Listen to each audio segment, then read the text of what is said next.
চোখের পানি ছেড়ে আল্লাহরে বলেন, আল্লাহ আমি ছাড়া তোমার গোলামের অভাব নাই, তুমি ছাড়া আমার দ্বিতীয় কোনো রব নাই, তুমি ছাড়া তো কেউ আমার গুনাহ ক্ষমা করার নাই, তুমি আমার রব, তুমি আমার সব। বলতে পারবেন? এই তাকরীর আমার পটুয়াখালীর ভাইয়া, এই স্বীকৃতিটা দেখতে আল্লাহ বড্ড ভালোবাসেন, কারণ আমরা সবাই গুনাহগার। আমরা সবাই কি? বিশ্বনবী বলেন কুল্লুকুম খাত্তাউন, বানি আদম তোমরা সবাই পাপী। সবাই কি? সবাই পাপী। আমরা সবাই পাপী, আপন পাপের বাটখারা দিয়ে অন্যের পাপ মাপি। আমরা যে পাপী এটা ভাবতে মনে চায় না কারো, খালি অন্যের পাপ দেখি আমরা, এটা ভুল। ওর এই পাপ, ও পাপী, ও জালেম, ও জাহান্নামী, এরকম একটা টেন্ডেন্সি। আমার যে কি হালাত এটার খেয়াল নাই। খেয়াল করতে হবে যে আমি সবচেয়ে বড় পাপী, ঠিক কিনা বলেন? পাপ করি নাই এমন কেউ আছি? হ্যাঁ আছি। কেউ না জানলেও জানে কে আমার পাপের ঘটনা? পৃথিবী না জানুক আমি তো জানি, আমি কি পাপ করেছি হায়।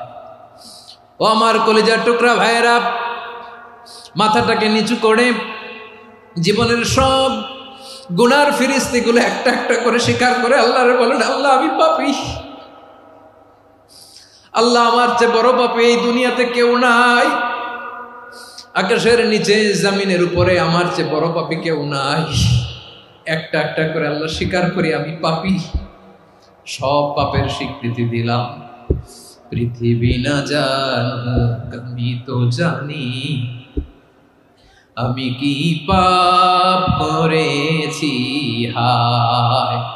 আমার পাপের করলে বিচার, বাচার আমার নাই উপায়। দয়াময় তুমি মাফ করো আমায়, মাফ করো আমায়। আল্লাহ তাআলা যদি দয়া করে আমাদেরকে মাফ না করে, আমাদের বাঁচার কোনো উপায় নাই। আপনি কি ভেবেছেন আপনার নামাজ দিয়ে আপনি জান্নাতে যাবেন? আপনি তাহাজ্জুদ গুজার, সেজদা দিতে দিতে কপালে দাগ ফেলেছেন, এটা আপনারা জান্নাতে নেবে না। আপনি এলাকার সবচেয়ে বড় হাতেম তাই দানশীল, এই দানের ভরসায় বসে আছেন, কশিন কালো না। আমাদের নামাজ, আমাদের রোজা, আমাদের ইবাদত, এগুলোকে মিজানের পাল্লায় উঠালে কোনো ওজনই হবে না। তবে আমাদের একটা কৌশল জানা আছে, আমরা আল্লাহর রহমতের ভিখারি। আমরা সেদিন আগেই গুনার স্বীকৃতি দিয়ে দেব। আমরা বলবো, আল্লাহ তুমি প্রশ্ন করার আগে তোমার একটা কথা বলি, আমারে কিছু জিজ্ঞেস করো না, আমি সব করেছি। এমন কোন পাপ নাই যে পাপ আমারে দিয়ে হয় নাই। তোমার রহমত দিয়ে তুমি জান্নাতে পাঠাবা, তোমার দয়ায় জান্নাতে যেতে চাই, আমল দিয়ে না। পারবেন বলতে? কিয়ামতের দিন আমরা বলবো, আল্লাহ আমার আমল দিয়ে জান্নাত চাই না, আমি তোমার দয়া দিয়ে জান্নাত চাই। তোমার দয়া ছাড়া আমার কোনো উপায় নাই। কারণ আল্লাহ যদি বিচার করে বাঁচার কারো উপায় নাই। আল্লাহ যদি বলে ফেলেন তুই এটা করলি কেন, ওখানে গেলি কেন, কোরআনে 1000 বার নিষেধ করলাম তারপরেও এই পাপে জড়ালি কেন, এরকম প্রশ্ন ছুড়ে দিলে আমার উত্তর আছে? বাঁচার কোনো উপায় আছে? রোজ হাসরে হে আল্লাহ আমার করুণা বিচার, আল্লাহ করুণা বিচার।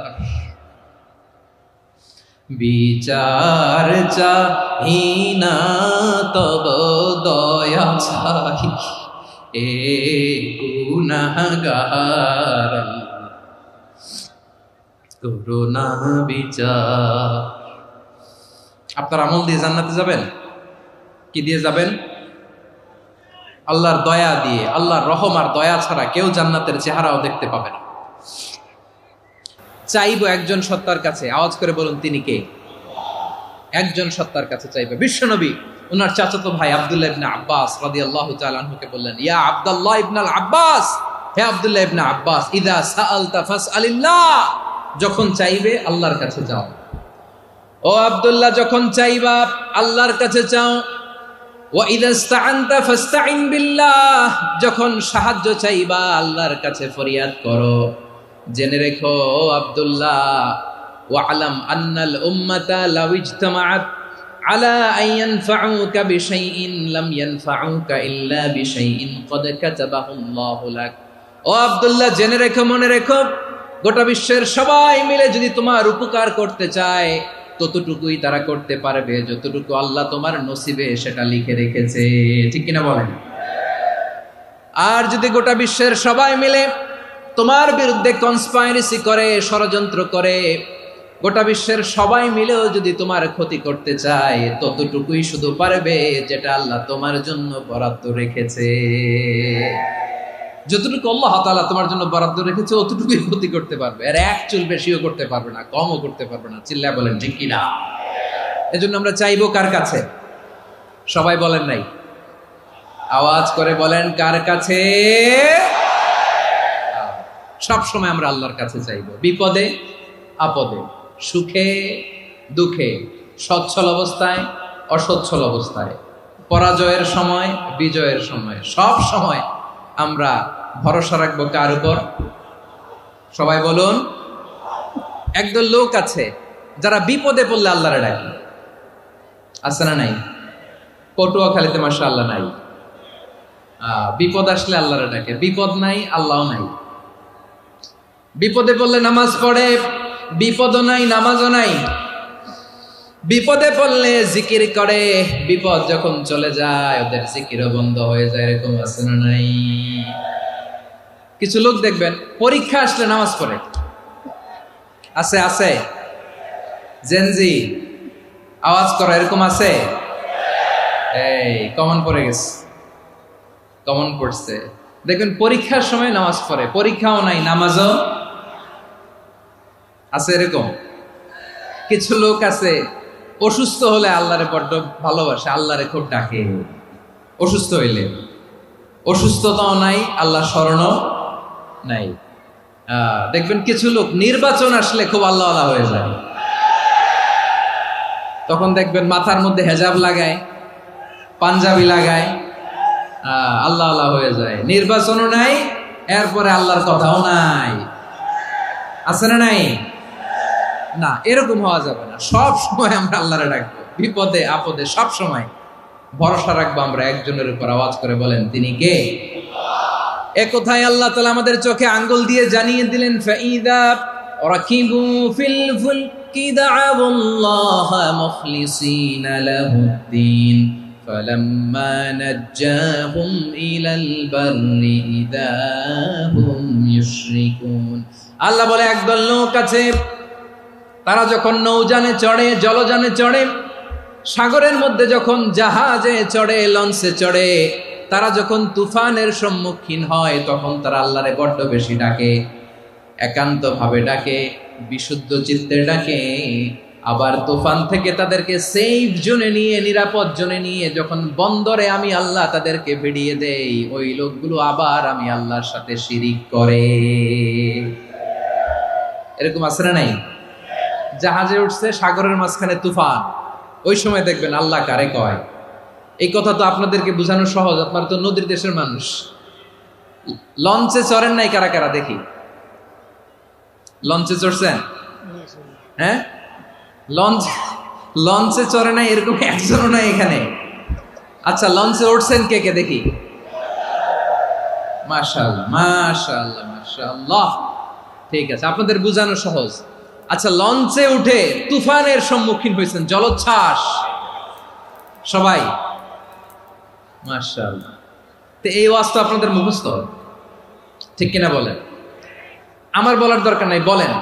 মাঝ নদী, তুফান, জলোচ্ছ্বাস, জলের মধ্যে উচ্ছ্বাস, ঢেউ, টর্নেডো, সাইক্লোন, মেঘের ঘনঘটা, পরিবেশ ঘুটঘুটে অন্ধকার, লঞ্চ একবার এদিকে আরেকবার ওইদিকে, ভিতরে কি অবস্থা হয় বলেন তো?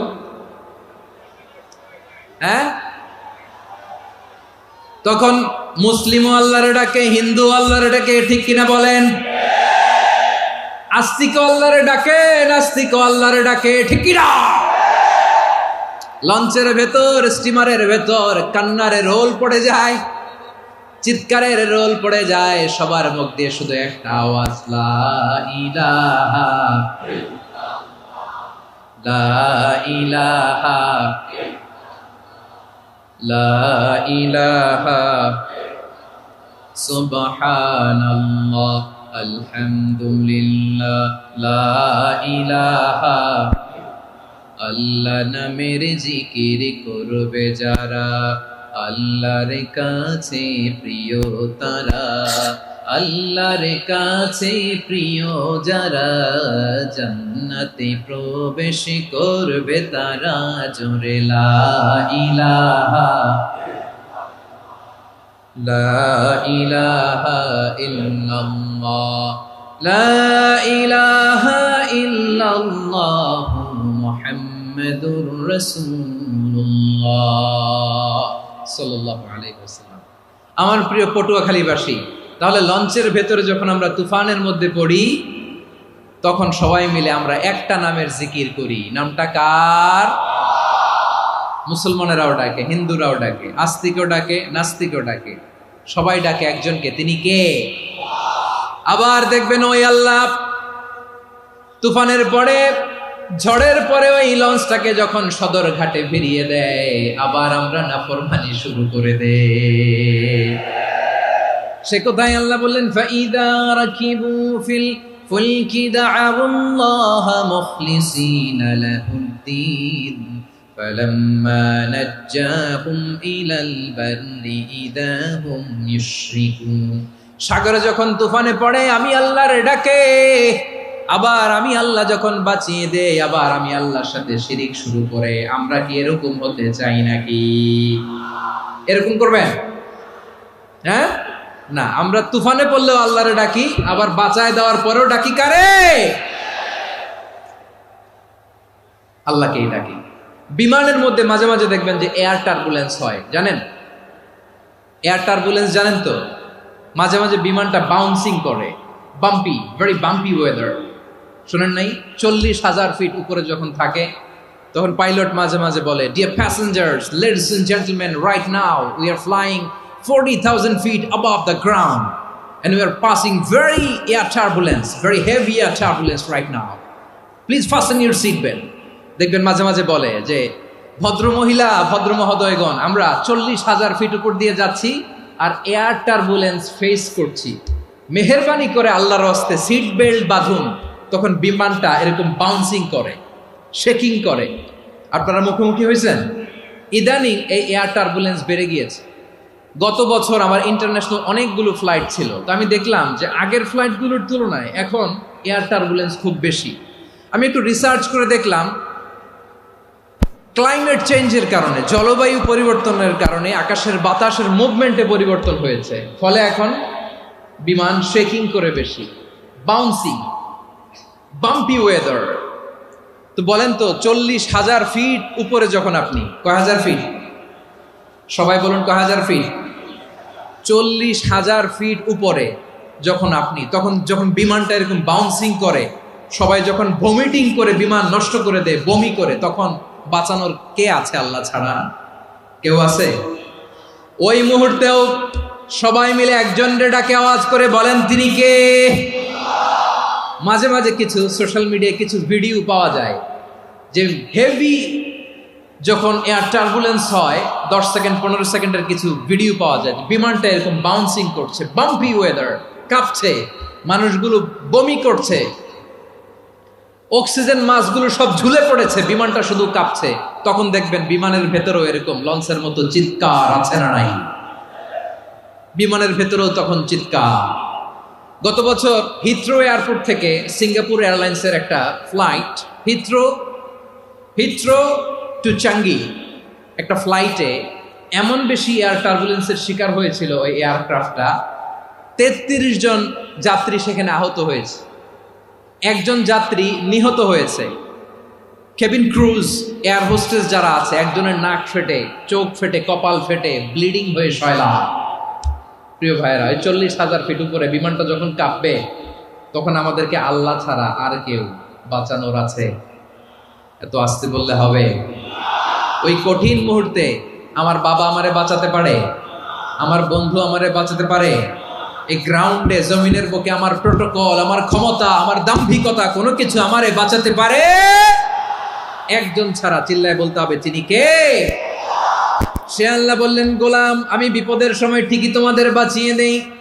ওই বিমানের ভেতরে 40,000 ফিট উপরে যখন তোমরা এয়ার টার্বুলেন্সের শিকার হও, তখন নাস্তিকও আল্লাহরে ডাকে, হিন্দু আল্লাহরে ডাকে, জোরে বলেন ঠিক কিনা? আবার বিমানটা যখন শান্ত হয়ে যায়, একটু পরেই বিমানের স্ক্রিনের মধ্যে হিন্দি সিনেমা খোঁজে। বিমানের স্ক্রিনে কিন্তু বিশাল ওখানে আফলাম ফিল্মের একেবারে বোঝাই করা। বিমানটা শান্ত হলে আবার হিন্দি সিনেমা দেখা শুরু করে। একটু আগে ডাকছিল কারে? কারে? দেখবেন বাংলাদেশে আমাদের ক্রিকেটাররা যখন অন্য কোনো দেশের সাথে খেলে, অনেক সময় এমন হয় বল বাকি একটা, রান দরকার 6টা। বল বাকি কয়টা? পটুয়াখালী বুঝে নাই বোধহয়। বল বাকি কয়টা? রান দরকার। আপনি দেখবেন ক্যামেরাম্যান তখন গ্যালারিতে খালি দেখায় দর্শকদের যে কি অস্থিরতা। হিপ হপ স্টাইলের মেয়েটা, যে মেয়েটার ওড়না এতক্ষণ ছিল গলায়, এতক্ষণ কইছিল, ওই মেয়েটা দেখবেন ওড়নাটা টেনে মাথায় দিয়ে এরকম মুনাজাত ধরতেছে, আল্লাহ আল্লাহ, একটা ছক্কা, আল্লাহ আল্লাহ, আমার লাল সবুজের পতাকারে তুমি অপমানিত কইরো না আল্লাহ, ইন্ডিয়ার সাথে আমাদের খেলা, আল্লাহ আল্লাহ, একটা ছক্কা, একটা। পুরো খেলা জুড়ে এই মেয়ের ওড়না ছিল গলায়, কিন্তু যখন এক বলে 6 রান দরকার, ওড়না চলে আসছে কোথায়? মাথায়। আবার মুনাজাত আছে না নাই? ঠিকই বাংলাদেশের দামাল ছেলে এমন এক শট মারলো, বল চলে গেল স্টেডিয়ামের বাইরে, ছক্কা, জিতে গেলাম আমরা। পুরো স্টেডিয়াম জুড়ে চিৎকার, হই হুল্লোর, মৌজ মাস্তি। যেই মেয়েটা মাথার মধ্যে ওড়না দিয়ে এতক্ষণ সুবহানাল্লাহ সুবহানাল্লাহ বলে আল্লাহর কাছে দোয়া করেছে, ওই মেয়ে এখন আবার ওড়না ফেলে দিয়ে নাচা শুরু করে দিয়েছে। তাহলে আল্লাহর ভয়, আল্লাহর প্রতি আস্থা, বিশ্বাস, ভালোবাসা, এটা কি ক্ষণিকের জন্য? মানে আমার যখন লাগবে তখন আল্লাহরে ইউজ করবো নাকি? হ্যাঁ, বিপদে আপদে, সুখের সময় দুঃখের সময়, সচ্ছল অসচ্ছল অবস্থায় বিশ্বাসীরা ভরসা রাখে একজনের উপর। চিৎকার করে বলো, পটুয়াখালী তিনি কে? সে আল্লাহ বললেন, গোলাম মনে করো না জাহাজ থেকে সদরঘাটে ভিড়িয়ে দিলাম, তুমি নিরাপদ হয়ে গেছো। মনে করো না 40,000 ফিট থেকে সেফ ল্যান্ডিং এর পরে এয়ারপোর্টে নেমে গেলেই তুমি নিরাপদ হয়ে গেছো। ও মিয়া, বিপদ কি শুধু সাগরে আর আকাশে? ঘরের বিপদও, ঘরের ভেতরও বিপদ আসতে পারে কি পারে না? এজন্য সূরা মুলক আল্লাহ বললেন, আমিনতুম মান ফিস সামাই আন ইয়াখসিফা বিকুমুল আরদা ফাইদা হিয়া তামুর। তোমরা কি ভাবছো তোমরা নিরাপদ? সাগরের মধ্যে তুফান, আল্লাহ আল্লাহ ডাকলাম, সদরঘাটে যেয়ে পড়ছে, বাইসা গেছেন তো আপনি। আর পাবে আপনারে আল্লাহ? আল্লাহরা তো সাগরের মাঝখানে তো আল্লাহ আপনারে পাইছিল, আর তো পাবে না। আর পাবে আপনারে? আর আল্লাহ ধরতে পারবে আপনারে? ঘরের ভেতরও বিপদ দিয়ে আটকাতে পারে কে? 5 স্টার 7 স্টার হোটেলের ভেতরেও আমাকে বিপদের মধ্যে ফেলে দিতে পারেন কে? আল্লাহ বললেন, তোমরা কি ভেবেছো তোমরা নিরাপদ? আমি চাইলে ল্যান্ডস্লাইডস, ভূমি ধস দিয়ে 1 লক্ষ 1 মুহূর্তে নিয়ে যেতে পারি। এক সুনামি দিয়ে থাপ্পড় মেরে 3 লক্ষ সাগরের ভেতরে ঢুকায় দিতে পারি। 1 সেকেন্ডও লাগে না আমার। أم أمنتم من في السماء أن يرسل عليكم حاصبا فستعلمون كيف نذير। আল্লাহ চাইলে আকাশ থেকে পাথর বৃষ্টি নাজিল করতে পারেন কি পারেন না? এই মুহূর্তে এখানে ভূমিকম্প দিতে পারেন কি পারেন না? আচ্ছা, ভূমিকম্প যখন হয় আমাদের কারো হুঁশ থাকে? আপনি মনে করছেন আমরা সাধারণ মানুষ, আমরা দৌড় দেই, আর প্রেসিডেন্ট প্রধানমন্ত্রী ওনারা বুঝি খাটে শুয়ে থাকে? কথা বুঝে নাই বোধহয়। ভূমিকম্প, আর্থকোয়েক যদি হয়, বাঁচার জন্য আমরা কি করি? হয় খাটের তলায়, ডাইনিং টেবিলের নিচে, উপরে শক্ত কিছু আছে এটার নিচে, অথবা ঘর থুইয়া দেও দৌড়। তো প্রধানমন্ত্রী উনি কি করে? প্রেসিডেন্ট উনি কি করে? হ্যাঁ, উনি খাটের মধ্যে যে শুয়ে থাকে নাকি? উনিও দৌড়, সাধারণ মানুষও দৌড়, প্রধানমন্ত্রীও দৌড়, বাড়িওয়ালাও দৌড়, ভাড়াটিয়াও দৌড়, সবাই দৌড়। নাকি ভাড়াটিয়ারা বাড়ি থুইয়া দৌড়, বাড়িওয়ালারা আর বেরোয় না? এরকম না। তাহলে যে কোনো মুহূর্তে ভূমিকম্প দিয়ে নাস্তানাবুদ করতে পারে কে? আমার প্রিয় ভাইয়েরা, আমরা নিরাপদ নই, আমরা তার দয়ায় বেঁচে আছি। কার দয়ায়? এজন্য আল্লাহ বললেন, গোলাম, যে কোনো মুহূর্তে বিপদ দিয়ে তোমাদেরকে নাস্তানাবুদ করতে পারি। বিশ্বাসী বলে যদি নিজেকে দাবি করো, সব সময় ডাকতে হবে একজন সত্তাকে। বলেন তিনি কে? এই কথা ক্লিয়ার? এই সবগুলো উদাহরণ শেষে সবার কাছে ক্লিয়ার হয়েছে না যে বিপদ থেকে, আপদ থেকে, পরীক্ষা থেকে, ক্যালামিটি থেকে আমাদেরকে কেউ বাঁচাতে পারে না একজন সত্তা ছাড়া। আবারও বলেন তো তিনি কে? ক্লিয়ার? হ্যাঁ, সবাই বুঝতে পারছেন? আচ্ছা, এবার আমরা দেখি বিষ্ণু ঈসা ইসলামের জীবনে বিপদ আপদ ছিল কিনা। উনি বিপদ আসলে কিভাবে ডিল করতেন, বিপদ আসলে কোন দোয়া পড়তে হয়, কিভাবে ফরিয়াদের হাত উত্তোলন করতে হয়, কিভাবে রবের দরবারে নতজানু হয়ে ফরিয়াদ করতে হয়, এটা জানার দরকার আছে না নাই? আসুন আমরা বিশ্বনবীর জীবনী থেকে দেখি বিপদ আসলে উনি কি করতেন। বিপদ আসলেই প্রথমে বিশ্বনবী সাল্লাল্লাহু আলাইহি ওয়াসাল্লাম একটা দোয়া পড়তেন। কি পড়তেন? তিনি পড়তেন, ইন্না লিল্লাহি ওয়া ইন্না ইলাইহি রাজিউন। নিশ্চয় আমরা আল্লাহর জন্য, নিশ্চয় আমরা কার দিকে ফিরবো ভাই? আবার কার দিকে ফিরবো? আওয়াজ করে বলুন তো, আমরা এসেছি কার কাছ থেকে, আবারও ফিরে যাব কার কাছে? এজন্য বিষ্ণুই পড়ছেন, ইন্না লিল্লাহি ওয়া ইন্না ইলাইহি রাজিউন। নিশ্চয় আল্লাহর জন্য, ওই আল্লাহর দিকেই আমরা ফিরে যাব। তারপরে বিষ্ণুই পড়তেন, আল্লাহুম্মা আজুরনি ফি মুসিবাতি ওয়াখলুফ লি খায়রাম মিনহা। একসাথে প্রথমে পড়তেন ইন্না লিল্লাহি ওয়া ইন্না ইলাইহি রাজিউন, তারপর পরে পড়তেন আল্লাহুম্মা আজুরনি ফি মুসিবাতি ওয়াখলুফ লি খায়রাম মিনহা। মানে আল্লাহ, এই যে আমি বিপদে ধৈর্য ধারণ করলাম, এটার সব তুমি আমারে দাও, আর যেটা হারালাম এর চেয়ে ভালো কিছু দিয়ে মেকআপ করে দিও, ভালো কিছু দিয়ে বদল করে দিও। সুবহানাল্লাহ পড়েন। তাহলে বিপদ আসলে আমরা কি পড়ব? কথা বলেন। এই যে আমি শুয়েছিলাম, নাশিদ গাচ্ছিল ওরা, এদেশে পরস্পরে দেখা হলে দেয় সালাম, এদেশে আমজনতার হৃদয় জুড়ে পাকালাম, এদেশে বিপদ এলে সর্বজনে সর্বক্ষণে দোয়া পড়ে ইন্না লিল্লাহ। কি পড়ে? সুবহানাল্লাহ সুবহানাল্লাহ সুবহানাল্লাহ সুবহানাল্লাহ। এদেশে আজান শুনে সূর্য ওঠে শহর গ্রামে, এদেশে আজান শুনে সূর্য ডুবে সন্ধ্যা নামে, এদেশে সকল কাজে সবাই বলে বিসমিল্লাহ, এদেশে ভালো কিছু দেখে শুনে হাসি মুখে সবাই বলে মাশাআল্লাহ। সুবহানাল্লাহ পড়ে। তাহলে বিপদ এলে আমরা কি পড়ি? কথা বুঝলে সবাই উত্তর দিতে হবে। বিপদ এলে কি পড়ি? তাহলে বিপদ এলেই আমরা এখন থেকে ইন্না লিল্লাহ পড়বো, নাকি হাই হুতাশ করবেন?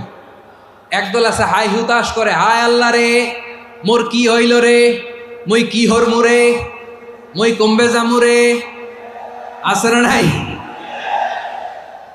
এরকম বিলাপ করতে নিষেধ করেছেন বিশ্বনবী। কি করব, কই যাব, কি হবে, হায় হায়, এরকম হাহুতাশ আছে না নাই? বিশ্বাসীরা হাহুতাশ করে না, তারা ইন্না লিল্লাহ পড়ে। কি পড়ে? মনে থাকবে?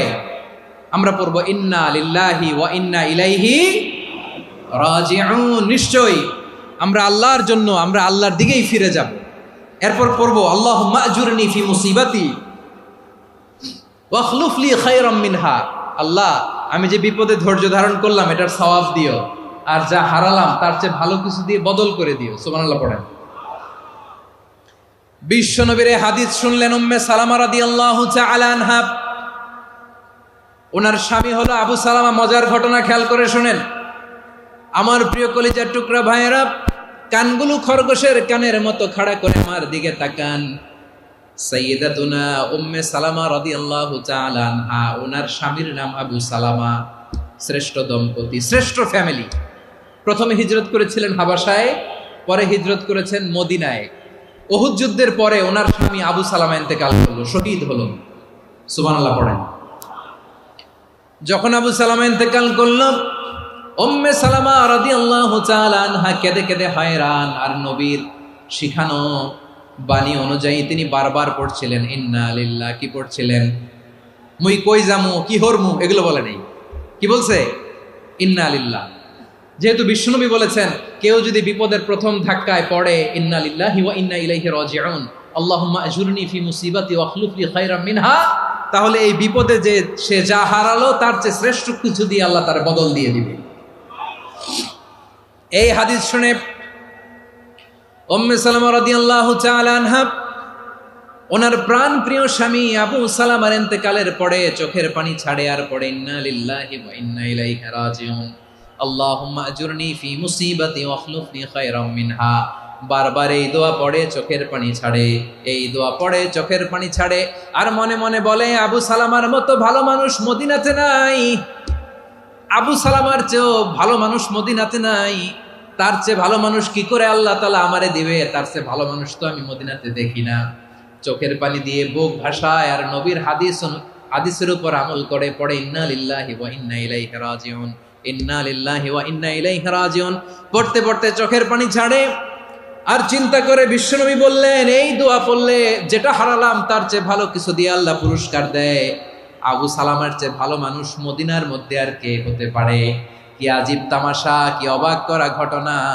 কিছুদিন পরে দেখা গেল সাইয়্যিদুল মুরসালিন রাহমাতাল লিল আলামিন স্বয়ং বিশ্ব নবী উম্মে সালামাকে বিয়ের প্রস্তাব পাঠিয়েছে। স্বয়ং বিশ্ব নবী উম্মে সালামা রাদিয়াল্লাহু তাআলা আনহাকে বিয়ের প্রস্তাব পাঠিয়েছেন। উনি রাজি হয়ে গেলেন, বিয়ে হয়ে গেল, উনি হয়ে গেলেন উম্মুল মুমিনিন, আমাদের মা, পুরো মুসলিম উম্মার মা। চিৎকার করে বলেন আল্লাহু আকবার। তাহলে আমার প্রাণ প্রিয় ভাইয়েরা, বিপদে পড়লে আমরা পড়বো ইন্না লিল্লাহি ওয়া ইন্না ইলাইহি রাজিউন আল্লাহুম্মা আজুরনি ফি মুসিবাতি ওয়াখলুফনি খায়রাম মিনহা। পড়বেন? পড়বেন না? যারা যারা বিপদ আসলে এই দোয়াটা পড়বেন এখন থেকে আওয়াজ করে ইনশাআল্লাহ বলেন। যা হারাইছেন তার চেয়ে শ্রেষ্ঠ জিনিস দিয়ে বদলা দিবে কে? বিশ্বাস হয়? একটু সন্দেহ লাগে মনে হয়, একটু সন্দেহ আছে? যাদের বিশ্বাস হবে তাদের কি আল্লাহ উত্তম বদলা দিবে, ঠিক কিনা বলেন? তাহলে বিপদে পড়লেই প্রথমে আমরা এটা পড়ব। দোয়াগুলো যদি এখন মুখস্থ না হয়, এই যে রেকর্ডিং হচ্ছে, পেয়ে যাবেন, কালকেই পেয়ে যাবেন। শুনে শুনে মুখস্থ করবেন। আমার মায়েরা, আমার বোনেরা, আপনাদের জন্য 3টি মাঠের অ্যারেঞ্জমেন্ট করা হয়েছে, আমি জানি। আপনারাও এই দোয়াগুলো পড়বেন, আপনার স্বামীকে শেখাবেন, সন্তানকে শেখাবেন, আপনার পুরো পরিবারটাকে জান্নাতের টুকরো বানিয়ে দিবে কে? তাহলে বিপদ আসলে প্রথমে কি পড়তে হবে এটা জেনে গেলাম। এরপরে বিপদ আসলে নিজেকে কি করে আল্লাহর কাছে সঁপে দিতে হয় এটাও জানার দরকার আছে না নাই? বিপদে প্রথমে ইন্না লিল্লাহ পড়লাম, ধৈর্য ধারণ করলাম, বিপদ থেকে উদ্ধারের সর্বোচ্চ চেষ্টা করলাম। আমার কাজ যখন শেষ তখন আমি আমার এই বিষয়টা আল্লাহর কাছে সঁপে দিব। কার কাছে সুপর্দ করব? কার কাছে? বিপদে বললে কেমন করে নিজেকে আল্লাহর কাছে সঁপে দিতে হয় আসুন সাইয়েদনা ইব্রাহিম আলাইহিস সালামের জীবনী থেকে জানি। আল্লাহর খলিল ইব্রাহিম আলাইহিস সালাম আমাদের মতো সমাজ ব্যবস্থা পায় নাই। আমরা জন্মের পরে আমাদের কানের ভেতরে আজান দিয়েছে কে? একামত দিয়েছে কে? আমাদের বাপদাদারা আমাদের কানে আজান দিয়েছে কি? দেয় নাই। আমাদের জন্মের পরেই তো আজান, একামত, বাড়ির পাশে মসজিদ, প্রতিদিন আজান, জুমার খুতবা, প্রতি মাসে মাসে তাফসিরুল কোরআন মাহফিল, মসজিদ, মিনারা, অভাব নাই, ঠিক কিনা বলেন? আপনি যেই সুন্দর ইসলামিক এনভায়রনমেন্ট পেয়েছেন, আমাদের ইব্রাহিম খলিল উনিও কি এরকম পেয়েছিলেন? হ্যাঁ, উনি জন্মের পর পরে ওনার কানে আজান দিয়েছে কেউ? আমার প্রিয় ভাইরা, আগা গোড়া একটা শিরকি পরিবেশ উনি জন্মগ্রহণ করেছেন। উনি ছাড়া ওই তল্লাটে একজনও আল্লাহর উপর বিশ্বাসী নাই। কল্পনা করতে পারেন? গোটা তল্লাটে, গোটা দেশে বিশ্বাসী মুমিন, আল্লাহর উপর বিশ্বাস স্থাপনকারী কয়জন? সবাই বলেন কয়জন? বাকি সব মুশরিক। বাকি সব মুশরিক নিজের সাথে নিজে শক্ত বোঝাপড়া করে, অ্যানালজি করে, সেলফ কনভারসেশন করে উনি মহা সত্যের সন্ধান পেয়েছেন। উনি আকাশের তারা দেখে ভাবে মনে হয় এটাই আমার খোদা, পরে দেখে তারা নাই, মনে মনে বলে না তাইলে এটা না। আবার চাঁদ দেখে বলে চাঁদটা বড় মায়া লাগে, মনে হয় এটাই আমার রব, পরে দেখে চাঁদও নাই, কয় না এটা না। এরপরে দ্বীপ প্রহরের জলজলে সূর্যটা খাঁ খাঁ করে গোটা পৃথিবীটারে রৌদ্র দিয়ে তাতিয়ে রাখে। তিনি ভাবলেন মনে হয় এটাই আমার রব, কারণ এটাই তো সবচেয়ে বড়। কিন্তু বিকেল বেলা ওই সূর্যটাও যখন চলে যায়, সাইয়েদনা ইব্রাহিম বলে না এটাও তো নাই, আমার খোদা যদি আমারে ছেড়ে চলে যায়, বিপদে পড়লে আমারে উদ্ধার করবে কে? এভাবে নিজের সাথে অ্যানালজি, সেলফ কনভারসেশন করতে করতে করতে তিনি মহা সত্যের সন্ধান পেয়েছেন। সুবহানাল্লাহ পড়েন। সব শেষে তিনি ডিসিশন নিয়ে ঘোষণা দিলেন, ইন্নী ওয়াজ্জাহতু ওয়াজহিয়া লিল্লাযী ফাতারাস সামাওয়াতি ওয়াল আরদা হানিফান ওয়া মা আনা মিনাল মুশরিকিন। নিশ্চয় আমি এমন সত্তার দিকে মনোনিবেশ করলাম, মুখাপেক্ষী হলাম, যিনি আকাশ বানিয়েছেন, জমিন বানিয়েছেন, আমি মুশরিক নই। সুবহানাল্লাহ। পারতেন? আপনি পারতেন? কেউ নাই, লক্ষ লক্ষ মুশরিক, আপনি একা। ওনার মতো এরকম বিচক্ষণতা দিয়ে আল্লাহরে খুঁজে পাইতে পারতেন আপনি? কি নবী ছিল, আল্লাহকে খুঁজে পেয়েছে। যখন আল্লাহর ইবাদত শুরু করলো, এই কথা ছড়ায় পড়লো চারদিকে। নমরুদ সাইয়েদনা ইব্রাহিমকে ডেকে পাঠালেন। নমরুদ বলে, ইব্রাহিম, তুমি নাকি মূর্তির পূজা না করে কোন নতুন রবের ইবাদত করো, কে তোমার রব? সাইয়েদনা ইব্রাহিম বললেন, রব্বি আল্লাযী ইউহয়ী ওয়া ইউমীত, আমি এমন রবের ইবাদত করি যিনি জীবন দেন, যিনি মৃত্যু দেন। নমরুদ বলে, তাই নাকি? তোমার রব জীবন দেয়, মৃত্যু দেয়? আর এটা তো আমি দেই, আমিও তো জীবন দেই, আমিও তো মৃত্যু দেই।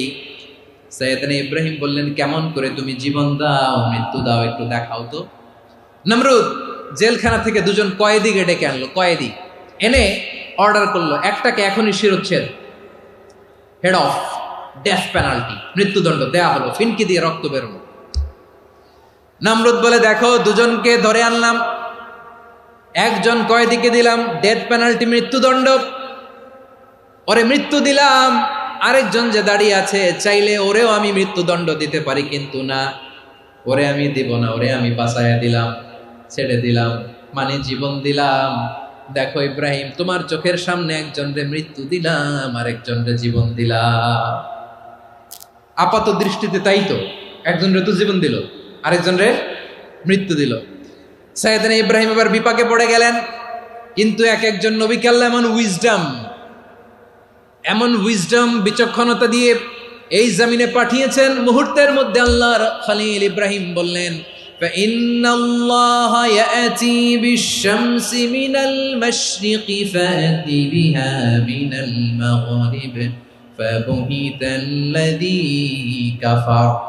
আল্লাহর খলিল ইব্রাহিম বললেন, নমরুদ, বুঝলাম তুমি জীবন দাও, মৃত্যু দাও, দেখলাম, কিন্তু আমার রব, আমার আল্লাহ প্রতিদিন সকালবেলা উষা লগ্নে ওই পূর্ব দিগন্ত থেকে সূর্যটাকে উদিত করেন, সাঁঝের বেলা, বিকেল বেলা, কুথুরি লগ্নে, সন্ধ্যাবেলা ওই দ্বিপ্রহরের জল জলে সূর্যটাকে পশ্চিম দিগন্তে ডুবিয়ে দেন।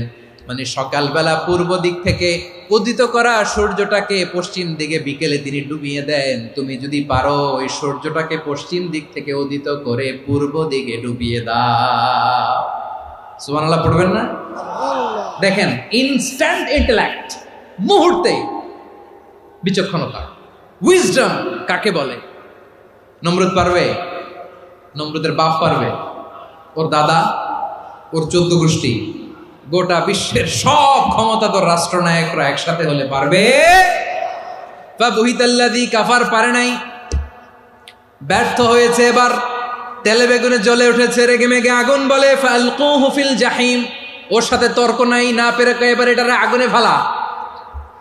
বিশাল বিশাল গাছ কেটে লাকড়ি এনে আগুনের কুণ্ডলি বানানো হলো, দাও দাও দাও দাও করে আগুন জ্বলে। আল্লাহর খলিল ইব্রাহিমকে আগুনে নিক্ষেপ করা হবে। আল্লাহর খলিল সাইয়েদনা ইব্রাহিমের হাতের মধ্যে রশি দিয়ে টাইট করে বাঁধা হলো, পায়ের মধ্যেও টাইট করে রশি দিয়ে বাঁধা হলো। আল্লাহর খলিল ইব্রাহিমকে আগুনের কুণ্ডলির মধ্যে ফেলা হবে।